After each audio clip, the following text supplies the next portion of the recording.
Hi again then guys, and welcome to another look back into the world of Project Gotham 4 to consider some of the unicorn cars and unicorn bikes of that game. Not just vehicles which are featured on pretty much every racing game, but the ones which Project Gotham almost has a monopoly on. And in some cases, they actually do. Something like the Y2K, for instance, which, as I've said, is my favourite vehicle in the game. It's my absolute favourite vehicle, car or bike, in real life as well. Now this is probably my second favourite vehicle in the game, and that may seem like a strange thing to say, given that in the grand scheme of things, it's not all that good, but in its own way, it's actually the best in its field. So hear me out. This car, the Cadillac 16, is my favourite concept car of all time. It's also my favourite Cadillac, and I'm a massive Cadillac fan. However, this car is not one which a ton of people would necessarily go to.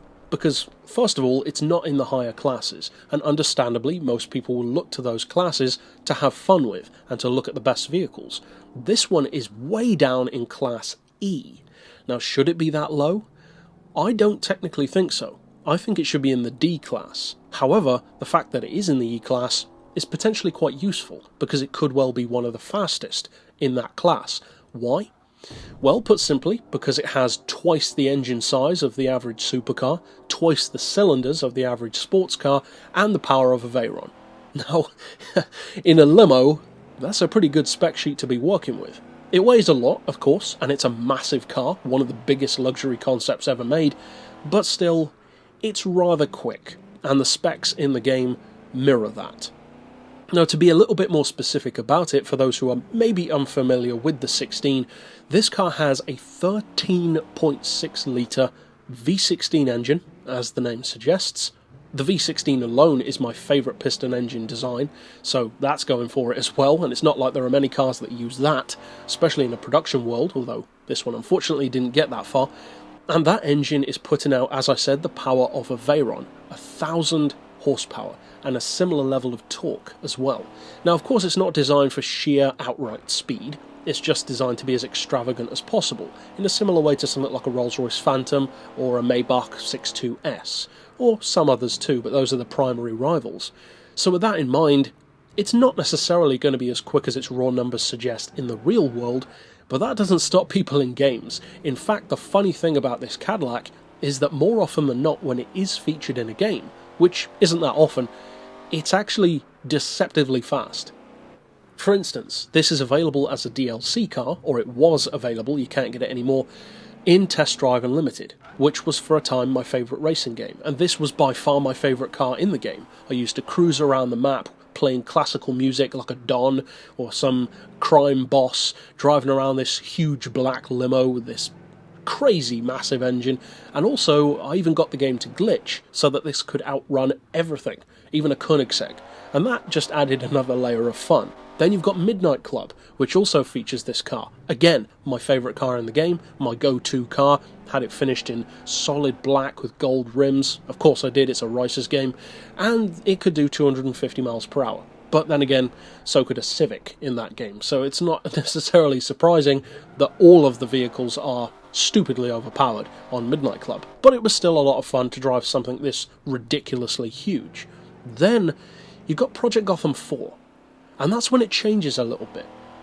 Because on Project Gotham 4, the car is not treated in that same OP kind of way. In fact, as I said, it's right down there in the E class.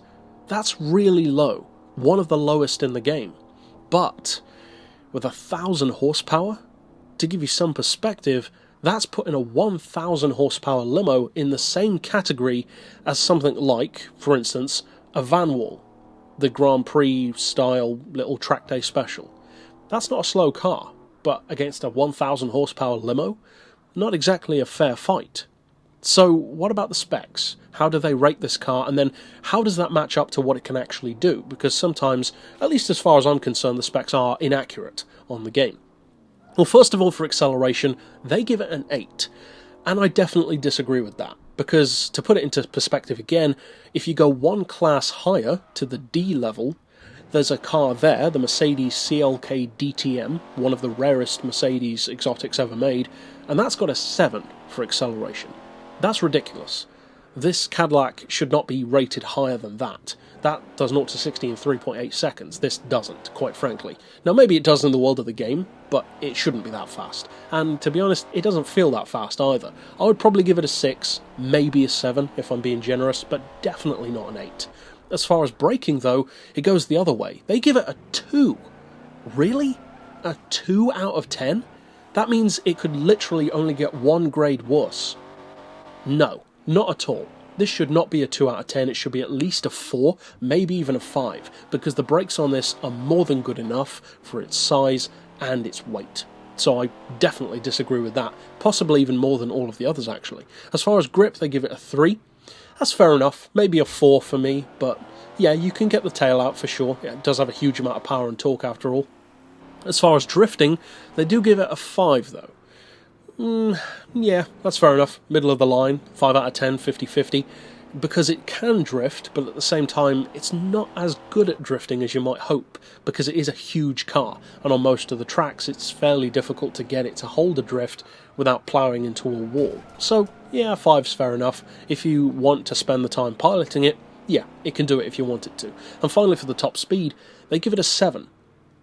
I actually do agree with that though. That is accurate, because that is once again the same as the CLK DTM Mercedes from one class higher, but the difference now is, unlike the acceleration, that is actually pretty accurate, because although it's not accurate to the real world, as you can even see in this video, you can get this Cadillac almost to 200 miles per hour.